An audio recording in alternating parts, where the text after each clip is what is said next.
Now, ahead of the new release of his new book, Wake Up, Why the World Has Gone Nuts, Piers Morgan is here, which you never talk about. I love that. You break all the rules, you don't care. It's really good. I just think if you've got a book out, I want as many people to read it as possible. Why wouldn't I?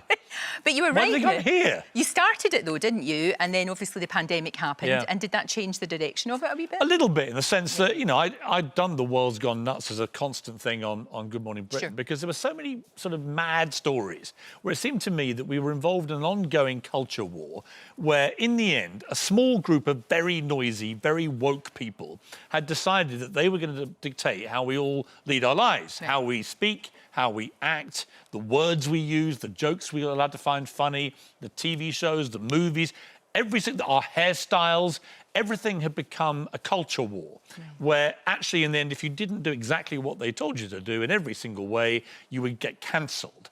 And it's been happening more and more and more. So I began to write this book, a kind of a rally cry to my fellow liberals, because I'm quite liberal myself. You are, actually. In my views, as you know. Yeah, you are. But I find this extreme liberalism, as I do on the extreme far right as well, all of it, extremity never works. And what it's turned us into is a very tribal society, where, driven by social media, you're in your tribe, whether it's on Brexit or Donald Trump or coronavirus, and you have to be all in for everything for your tribe. And that's not really what a democracy should be about. It should be about you and I, if we had dinner together, we'd have a spirited debate about all sorts of stuff. We wouldn't fall out over it. No. And I find this idea that you have to be in a really angry tribe and destroy the other side, it's taken us back 2,000 years to when tribes actually did that.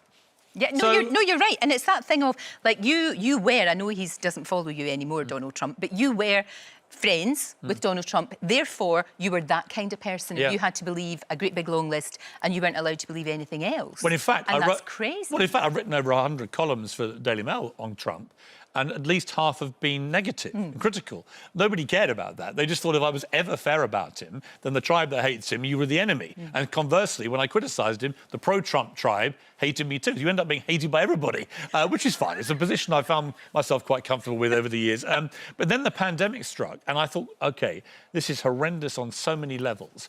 But what it will do is it'll kill this woke nonsense stone dead. And it sort of did at the start, and for about 2-3 months.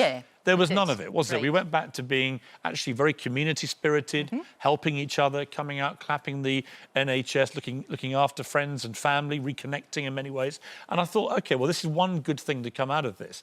And then through the summer, everything went completely mad again.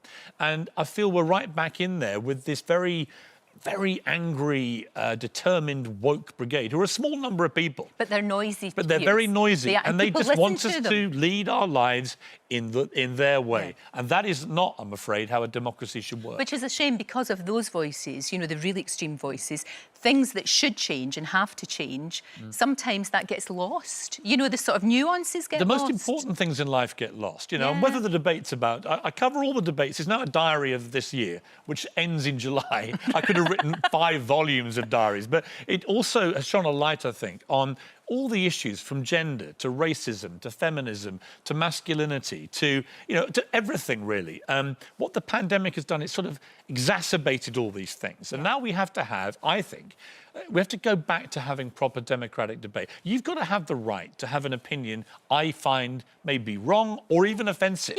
But I've got to respect your right to have it. And I think most of your viewers, when they read the book, they'll feel incensed, as I did when I wrote it, about a lot of this madness. You know, radical feminists who want James Bond to be a woman. No, get your own spy. You know, there was a moment when Altrincham School for Girls, to, you know, sort of appease the transgender lobby, said no one was allowed to be called a girl in the school, but the school's name remained Altrincham School for Girls. You know, Google decided to remove the egg from its salad emoji because of vegans complaining. It's like, no, I like eggs. What about my rights to have an egg in my Google emoji? And so it went on. And in the end, I want this book to be a wake-up call. That's why I called it Wake Up. Obviously, I do a show where I wake people up. But I also want people to wake up to the reality of the absurdity of this culture war about absolutely everything, and to go back to freedom of speech being paramount.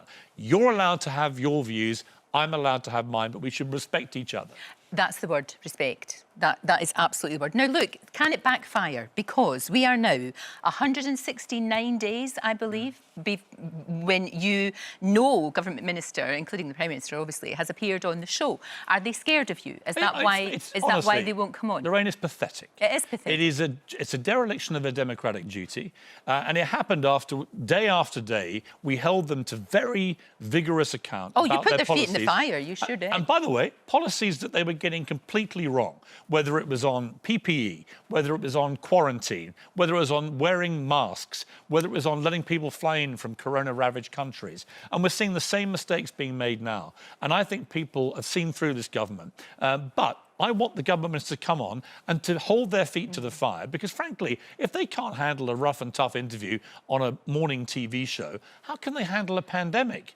That is a fair comment, but having said that, people would say, do you think you're a bully? Because some people have said we're not going to go in there and just be bullied by Piers Morgan. I think it's an easy thing to say. I mean, part of the other theme of the book is that when you criticise public figures, they very quickly go, you're being a bully, you're being transphobic, you're being racist, you're being sexist, and they spew out this stuff as a kind of protective shield. I don't think I'm really any of those things. I think sometimes, no question, I might have gone a bit over the top. It's in the nature of the beast. You're very passionate. I'm very passionate. Sometimes it can spill over, but the passion comes from always a good place, really. I don't see myself as bigoted in any way to anybody, but I do want to have the right to have opinions, and I want to have the right to have them without the whole world going completely bonkers. Do you ever, though, have self-doubt? I mean, is there a time, because you come across as somebody who, you know exactly what you think and you're very comfortable with that. Do you ever sometimes think, I wish I hadn't said that, or actually maybe I should have done that? Not really. I mean, look, sometimes you regret saying things or doing stuff, and I've had that throughout my career, obviously, and I've been always quite honest about mistakes. In fact, in the book, I'm quite honest about my own involvement in the social media noise, because I love to get stuck into the Twitter jungle. But no, I think that I was brought up in a very strong family, of very strong women in particular. My grandmother, my mum, my sister's the same. These are tough cookie women, and they wouldn't take any sort of victimhood nonsense or weeping and wailing when you lost a sports game or any of those things. It would be like, dust yourself down and get on with it.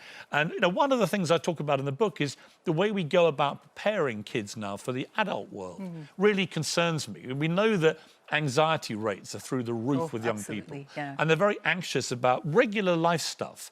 And I draw a line between, you know, clinical depression and serious anxiety issues and kids who just haven't been properly prepared, I think, to go into the world. There's that famous Rocky Balboa quote, which I love, which is, life's not about how many times you can hit. Life's about how many times you can get hit and dust yourself down and get back up again and keep moving forward. I don't see enough of that going on at schools, where in sport you prepare people to be mentally tough and resilient, and yet there's a kind of reluctance to do that in the rest of life for kids. And I just think with my kids, I'm always, as long as they try hard, that's it. I'll do always your support best. them. If they come last, it's fine if they tried their best. But if they come last because they didn't try, or they failed in exams because they didn't put the effort in, they're going to get a hard time from me. And I think we've got to be blunt about that more with kids and prepare them. Stop giving them participation prizes when they come last, because you don't get that when you get fired in the real world. But you still have to sort of console them a little bit. Well, that's what mothers are for. Oh, well, OK, but then they might not even have that. No, look, I've got a present for you, and it's the last one. Oh. It's the last one. It's the last Piers Morgan. I can't believe you've jumped me with this. Look at you. It's actually called Poop on Piers, isn't it? It's called Poop on Piers. I can't believe you've done this. Do you want it, or shall I just keep it and use it? Well, I happen to know that it's the best-selling one after the last one? Well, it's the best-selling one after the Boris butt wipes, which he's doing. So I feel like I'm in good company. And look, as with all these things, once I got over the shock and horror about what this person was doing to me, I then wanted to be the best-selling of the variety. So get out, and when you bought my book, Wake Up, you can also buy the Poop on Piers. If I may do a 2-for-1, a 2-for-1 deal. Available now. Well, actually, because that will save you doing to my book what some people on Twitter have said they want to do to it. You can use that instead. Piers Morgan, always a joy. And I know underneath all of that, you are a very kind person and a very loyal pal. Please stop ruining my brand. Sorry, I told you before about this. Stop it. It's lovely to be here. And please, Britain, wake up. Wake up. And Piers's book, Wake Up, Why the World Has Gone Nuts, is out tomorrow. There. Thank you so much. That was a nice plug. Don't forget, you can watch full episodes of Lorraine on the ITV Hub and all the best clips, compilations and playlists right here on our channel. Just subscribe now and you'll never miss an upload. Click here to watch another video similar to this one, or click here to head to our channel's homepage to explore all of our exciting videos.